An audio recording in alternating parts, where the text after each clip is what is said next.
Hello guys, আসসালামু আলাইকুম। তো আমরা আসলাম আজকে 300 ফিট শাকিল আপুর হাঁসের মাংস খাইতে। তো শাকিল আপু দেখি কি করে। এই যে হাঁসের মাংস উঠাইতেছে। তো 5 পিস করে হাঁসের মাংস। তো এরকম 3-4 কড়াই চলে যায় প্রতিদিন শাকিল আপুর। এই শাকিল আপু চাপড়ি বানাইতেছে। আর এই পাশে রনি আছে, রনি বলতেছে ভাইয়া আজকে শাকিল আপুর হাঁসের মাংস খাবো। তো এই কারণে চলে আসলাম। রনি বলতেছে ভাইয়া সেই স্বাদ। এদিকে রুমালি রুটি বানানো হচ্ছে। তো এদিকে অনেক ভিড়। আশেপাশের দোকানগুলো আছে সব খালি পড়ে রয়েছে, কিন্তু শাকিল আপুর দোকানের সামনে অনেক মানুষ দাঁড়িয়ে আছে। শাকিল আপু আবার তাকাইলো আমার ভিডিওর দিকে, যে শাকিল আপু চাপড়ি বানাইতেছে।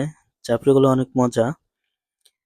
শাকিল আপুর হাতের রান্না অনেক মজা। এই যে আমাদের বন্ধু পারভেজ। তো আমরা আসছি রনি, পারভেজ আর পারভেজ এক ছোট ভাই। আমরা 4 জন চলে আসছি হঠাৎ করে। তো রনি বলতেছে সেই স্বাদ।